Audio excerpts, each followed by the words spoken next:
Na noite de 7 de março, recebemos a triste notícia do falecimento de Akira Toriyama, criador das obras como Dr. Slump e Dragon Ball. Seu falecimento na realidade aconteceu no dia 1º desse mês. É difícil acreditar, principalmente considerando que ele tinha apenas 68 anos. A dor ainda é maior para aqueles que tiveram sua juventude nos anos 2000, pois não faz muito tempo desde que perdemos Kazuki Takahashi, criador de Yu-Gi-Oh! Talvez alguns de vocês saibam, outros não, mas Dragon Ball é meu anime preferido. Minhas primeiras lembranças de animações são no programa Bom Dia e Companhia do SBT, onde assistia Mega Man, Sonic, Fly, Street Fighter, Guerreiras Mágicas e, principalmente, Dragon Ball. É impossível dizer com certeza qual foi o meu primeiro anime, mas eu prefiro pensar que Dragon Ball exerceu essa função. Isso significa que a obra do Akira Toriyama estava presente desde o início, desde a raiz mais antiga da minha vida.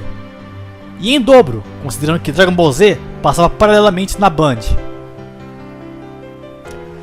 Mas diferente de outros animes citados, Dragon Ball continuaria a me acompanhar ano após ano. Dragon Ball estava lá, quando eu casualmente passava em uma banca e comprava uma revista. E foram nessas revistas que descobrimos coisas que já haviam acontecido no Japão, mas sonhávamos em ver pessoalmente aqui no Brasil. Dragon Ball estava lá, quando eu ligava no PlayStation e jogava um Ultimate Battle 22 ou um Final Bout, novamente vendo personagens e eventos de arcos que ainda não havia sido exibido no Brasil. O mesmo acontecia para aqueles que jogavam o Super Nintendo, como o Super Butoden.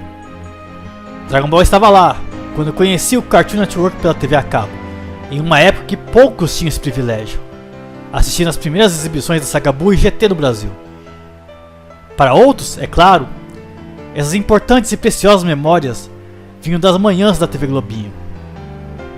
Mesmo quando houve a famosa queda dos animes na TV a cabo, Dragon Ball foi o anime que o Cartoon Network mais teve receio de se livrar completamente. Eles exibiram Dragon Ball Kai, timidamente, mas exibiram. E mais tarde, Dragon Ball Super. Dragon Ball estava lá, quando eu tinha meu primeiro computador, em uma época onde o Windows 2000 era o sistema operacional mais comum. Revistas que eu comprava vinham com CD-ROM, e a coisa mais comum era encontrar jogos de Dragon Ball, muitos deles criados por fãs apaixonados pela obra. Dragon Ball estava lá, quando nós, brasileiros, trocamos nosso PlayStation por um PlayStation 2, e experienciamos o que para muitos foi a ápice de Dragon Ball no mercado de jogos, como Budokai 3 e Budokai Tenkaichi 3, que são ditos serem insuperáveis. Dragon Ball se tornou tão conhecido, um fenômeno tão grande, talvez só rivalizado por Pokémon, que até aquela sua tia sabia o que era Dragon Ball, pelo menos por nome. Mesmo quando não oficialmente, nós fazíamos questão de manter Dragon Ball vivo em nossa geração. Ninguém aceitava naquela época a ideia de que Dragon Ball havia acabado na saga Buu ou GT. Por isso, inventávamos e acreditávamos em mitos como Dragon Ball AF.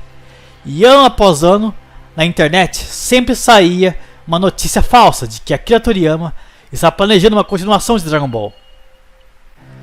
O que ninguém podia esperar é que o horrível live action Dragon Ball Evolution seria o verdadeiro estopim para termos de fato essas continuações, com Akira se juntando ao desenvolvimento do filme Batalha dos Deuses, como uma resposta a um verdadeiro filme de Dragon Ball que mantém a sua essência.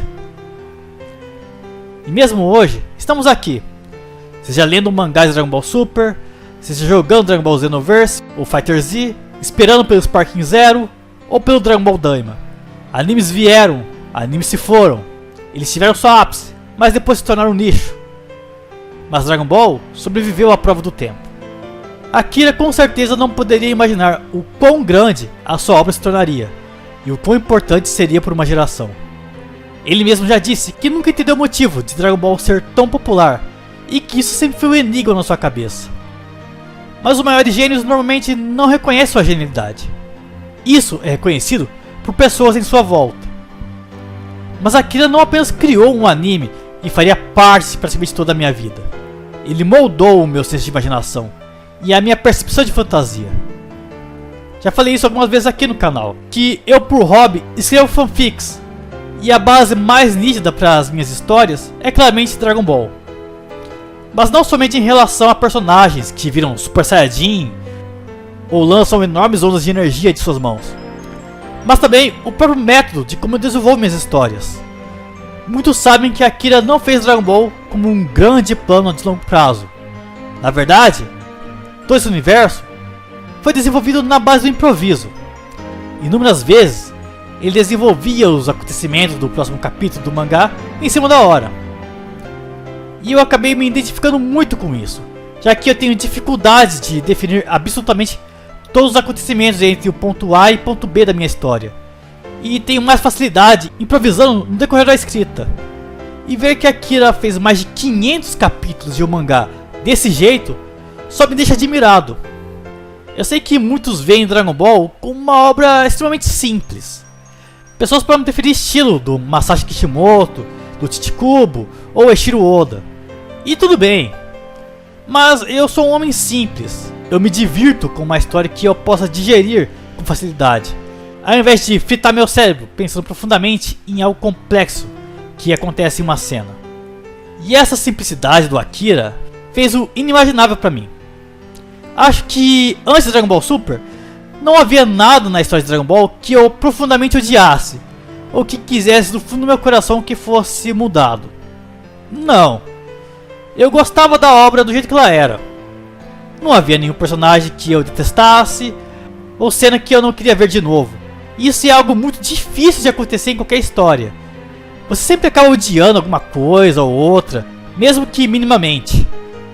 E acho que é graças a essa simplicidade do Toriyama que isso foi possível.